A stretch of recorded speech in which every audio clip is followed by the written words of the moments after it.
কক্সবাজারের চকরিয়ায় আমাদের বহরের উপরে হামলা করার চেষ্টা করা হয়েছে, আমাদেরকে বাধা দেওয়া হয়েছে। আমরা বলেছি গণ অভ্যুত্থানের পরে বাংলাদেশে নতুন করে ভয়ের সংস্কৃতি তৈরি করা হচ্ছে। বাংলাদেশে আমরা বলেছিলাম একটি গণতান্ত্রিকভাবে সম্প্রীতি এবং সংহতির বাংলাদেশ গড়ে তুলব।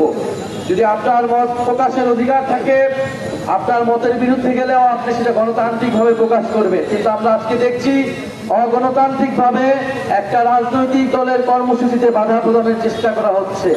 আমরা এটার নিন্দা জানিয়ে রাখলাম।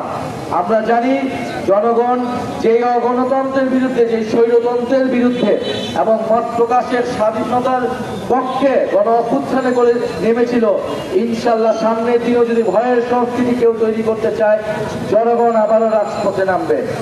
সর্বোপরি আমরা বলতে চাই, বান্দরবনে আমরা কোনো জাতি পরিচয়ের ভিত্তিতে নিপীড়ন কিংবা বিভাজন মেনে নেব না। বান্দরবনের প্রত্যেকটা মানুষের ঘরে ঘরে আমরা যেই ইনসাফের উন্নয়ন, সেই উন্নয়ন পৌঁছে দিতে চাই। অর্থনৈতিকভাবে বান্দরবনকে আমরা সমৃদ্ধশালী করতে চাই। আপনারা কি চান? প্রিয় বান্দরবনবাসী, জাতীয় নাগরিক পার্টির সাথে আপনারা থাকবেন? নতুন সংবিধানের জন্য থাকবেন? বিচার সংস্কারের জন্য থাকবেন? ইনশাল্লাহ আপনারা থাকবেন।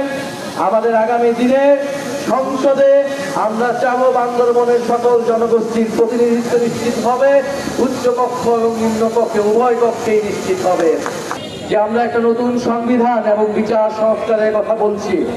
যারা গণহত্যা করেছে, যারা লুটপাট করেছে, যারা বছরের পর বছর আপনাদেরকে অধিকারহীন করে রেখেছে, তাদের অবশ্যই বিচারের আওতায় আনতে হবে এবং এই রাষ্ট্রের সংস্কার ঘটিয়ে রাষ্ট্রকে গণতান্ত্রিক হিসেবে গড়ে তুলতে হবে। এবং সর্বোপরি আমাদের যে নতুন সংবিধান, সেই নতুন সংবিধানের জন্য গণপরিষদ নির্বাচন লাগবে। সকলকে নাগরিক মর্যাদা দিতে পারি নাই ফলে এই যে মুজিববাদী সংবিধান, এই সংবিধান গোড়া থেকে একটা ফ্যাসিস্ট সংবিধান ছিল, যেটা সমাজ ও রাষ্ট্রে সবসময় বিভাজন তৈরি করে রাখত। আমরা বলেছি এই যে মুজিববাদ, যেটা ফ্যাসিবাদের আদর্শ ছিল, যে এই মুজিববাদী মতাদর্শ আমাদেরকে বিভাজিত করে রেখেছে, বছরের পর বছর ধরে নানা নামে সে বিভাজন তৈরি করেছে।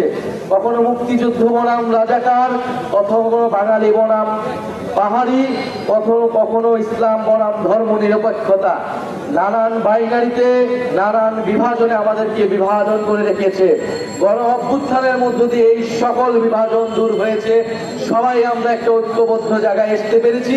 আমাদের ঐক্যের জায়গাটা ছিল বাংলাদেশ, যে বাংলাদেশ পন্থার মাধ্যমে আমরা এই রাষ্ট্রটাকে নতুন করে বিনির্মাণ করব। প্রিয় বান্দরবনবাসী, আমরা বাংলাদেশের সার্বভৌমত্ব, আঞ্চলিক অখণ্ডতা এবং জাতীয় নিরাপত্তার প্রতি সবাই কমিটেড। আমরা চাই বাংলাদেশকে সুন্দরভাবে গড়ে তুলতে এবং এই পাহাড়ে যে সমস্যা, যে জাতিগত বিভাজন তৈরি করে রাখা হয়েছিল, আমরা মনে করি তা ইচ্ছাকৃত, তা পরিকল্পিতভাবে এর সমস্যার সমাধান করা হয়নি বছরের পর বছর ধরে। কারণ এই বিভাজনের ফলে সুযোগ সুবিধা নিয়েছে অন্যেরা, এই বিভাজনের ফলে সুযোগ সুবিধা নিয়েছে লুটপাটকারীরা। আজকে সময় এসেছে আমরা নিজেদের মধ্যে সংলাপের মাধ্যমে, আলোচনার মাধ্যমে, সম্প্রীতির মাধ্যমে আমরা সকল বিভাজন ঘুচাবো, নিজেদের অধিকার এবং মর্যাদা প্রতিষ্ঠা করব। প্রিয় বান্দরবনবাসী, আমরা এমন একটা রাষ্ট্র চাই যেই রাষ্ট্রে বহু সংস্কৃতি, বহু ভাষার সম্মিলন ঘটবে। আমরা সকল জনগোষ্ঠীর সাংস্কৃতিক এবং ধর্মীয় অধিকারের প্রতি শ্রদ্ধাশীল। আমরা সকল জনগোষ্ঠীর সাংস্কৃতিক অখণ্ডতা রক্ষা করতে চাই। প্রিয় বান্দরবনবাসী, জাতীয় নাগরিক পার্টি আজকে বান্দরবনে এসেছে।